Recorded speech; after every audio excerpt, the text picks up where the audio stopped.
नमस्कार, राज की बात में आपका स्वागत है।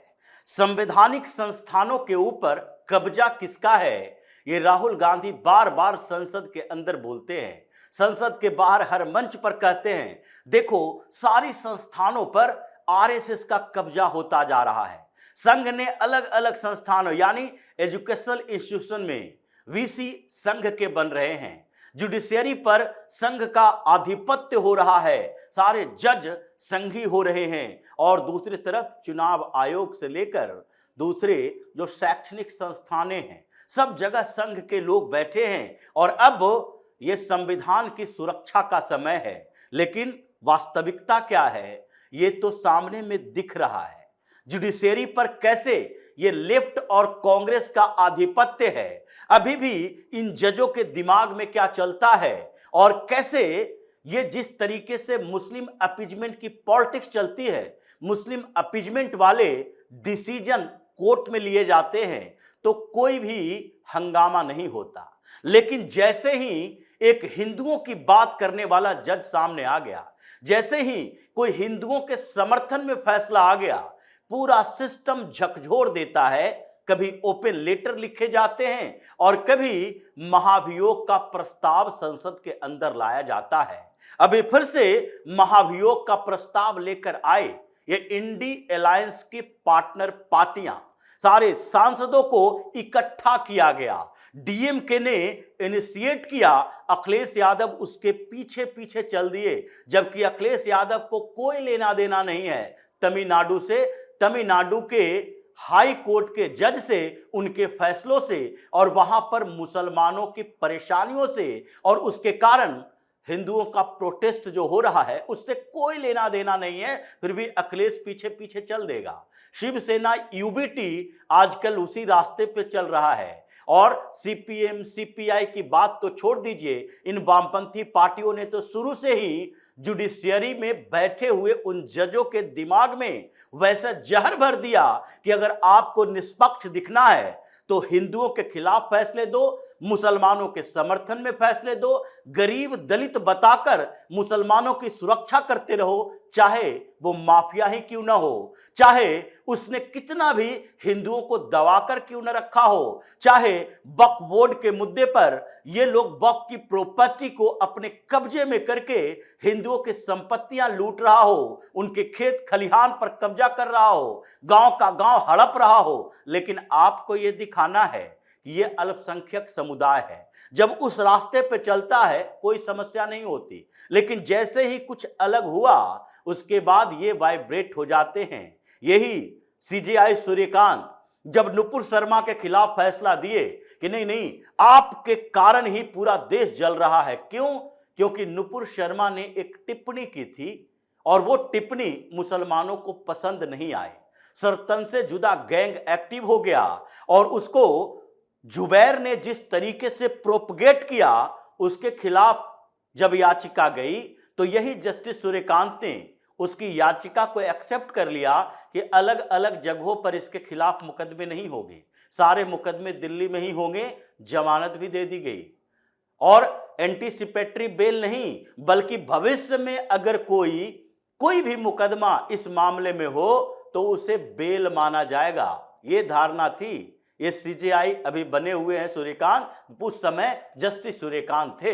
लेकिन उसी के अलावा जब सुप्रीम कोर्ट से बुलडोजर के खिलाफ फैसले आते हैं कि नहीं नहीं, ये मुसलमानों के घर ढहाए जा रहे हैं, नहीं, पूरे देश में बुलडोजर एक्शन पर रोक लग जाएगा। जब कांवड़ियों के खिलाफ फैसले आते हैं कि कांवड़ यात्रा के दौरान नेम प्लेट दिखाने का मतलब है कि आप उन लोगों की भावनाओं की कद्र कर रहे हो, ताकि कोई कांवड़िया कंफ्यूजन में किसी मुसलमान के दुकान से अपवित्र खाना न खा ले जिसमें कुछ भी मिलावट हो सकता है। इनके ऊपर भरोसा नहीं है, पवित्रता ये नहीं रख सकते, हमारे संस्कारों के अनुसार काम नहीं कर सकते, उस समय उस पर रोक लगा दी जाती है।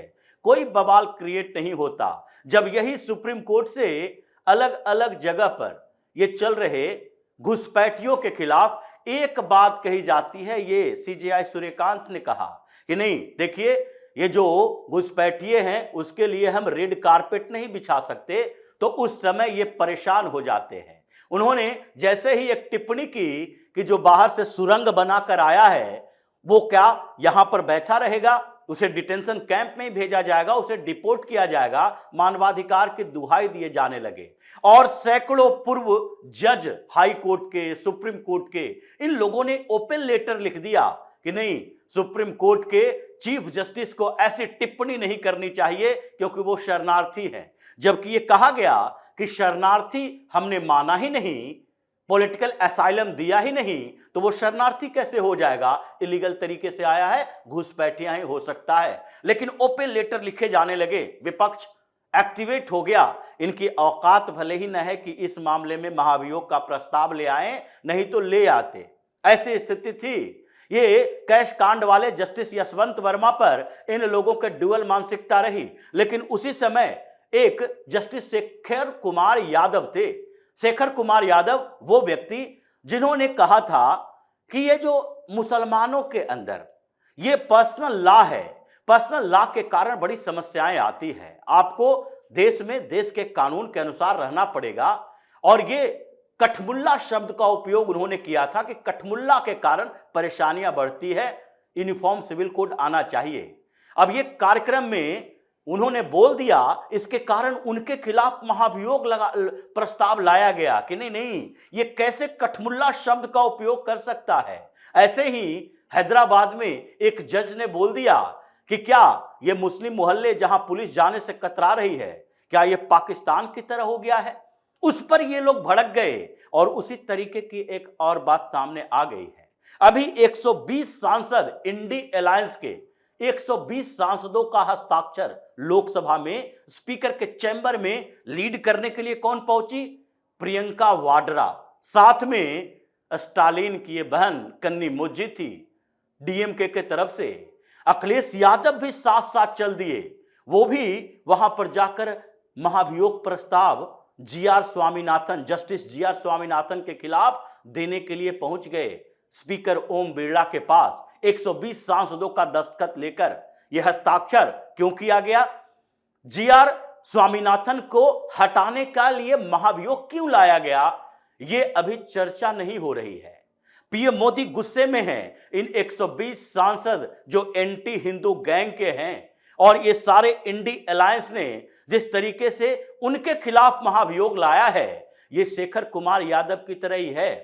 ये शेखर कुमार यादव के खिलाफ महाभियोग प्रस्ताव पारित नहीं होने दिया गया इसी वजह से, क्योंकि तुम हिंदू और मुसलमान जुडिशियरी में करोगे, मुस्लिम माइंडसेट वाले जजों को सेफ दोगे, सुरक्षित रखोगे, और जो हिंदुओं के पक्ष में फैसला दे दिया उसके खिलाफ हंगामा करोगे।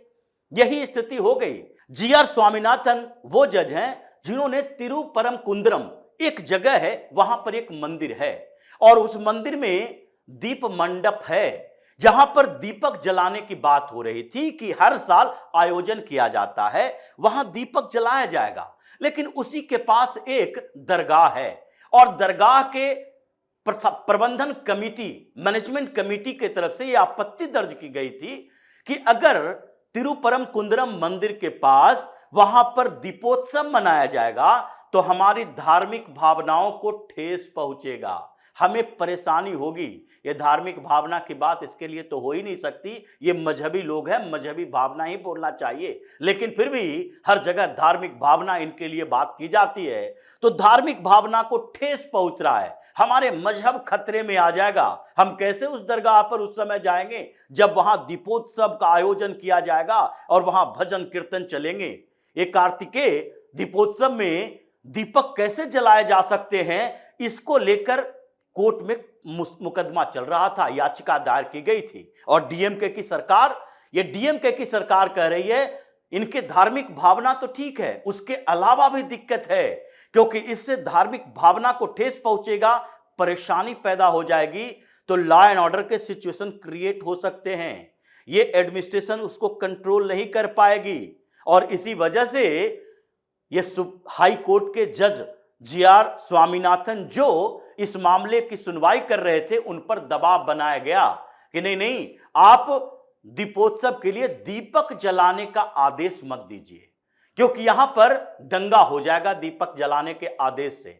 लेकिन जस्टिस स्वामीनाथन ने कहा नहीं, इससे कोई धार्मिक भावना को ठेस नहीं पहुंचता, यह मंदिर सालों पुराना, दशकों पुराना, सदियों पुराना ये ऐसे मंदिर में दीपोत्सव मनाया जा रहा है और उसके बगल में अगर दरगाह है तो दरगाह क्या मंदिर से ज्यादा पुराना है?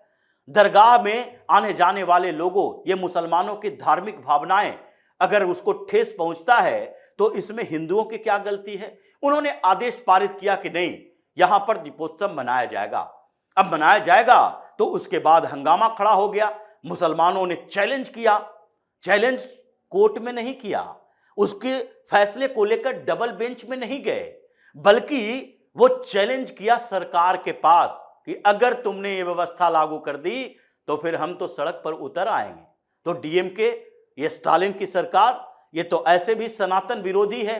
इसका बेटा उदयनिधि स्टालिन ने तो साफ कहा, ये सनातन को, ये जिस तरह का बीमारी है उसका पूरा निपटारा किया जाना चाहिए। डेंगू, मलेरिया, एड्स, क्या क्या नहीं बोल दिया और उसको डिप्टी सीएम बना दिया गया।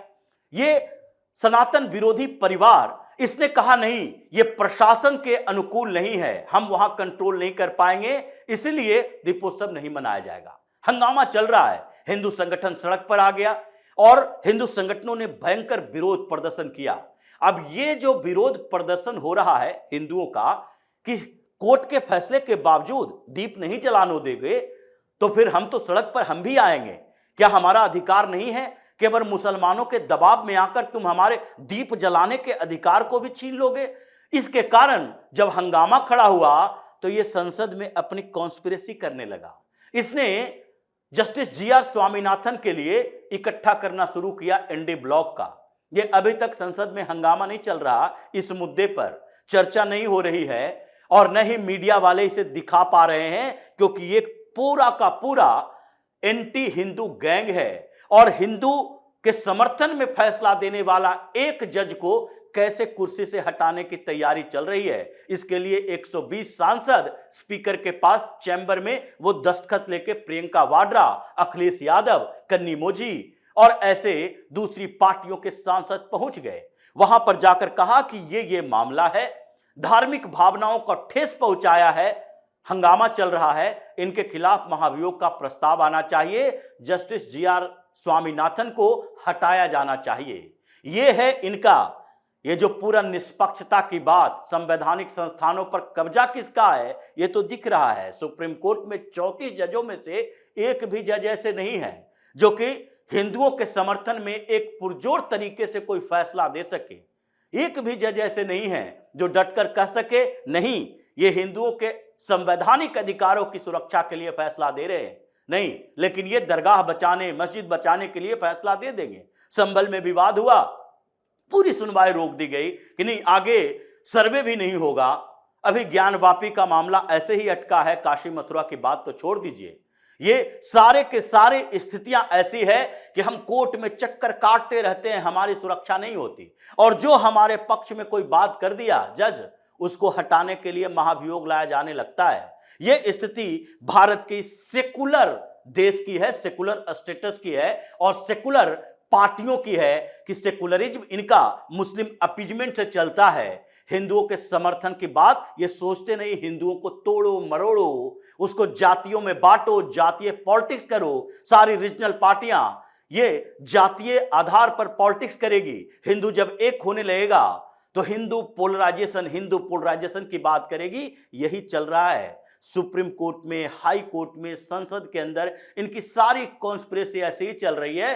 प्रियंका वाड्रा तो स्पीकर चैंबर में फंस गई जब ओम बिरला मुस्कुराते हुए बोले, ये कौन सा आधार है जिसके कारण आप लोग जस्टिस जीआर स्वामीनाथन के महाभियोग का प्रस्ताव लेकर आए हो?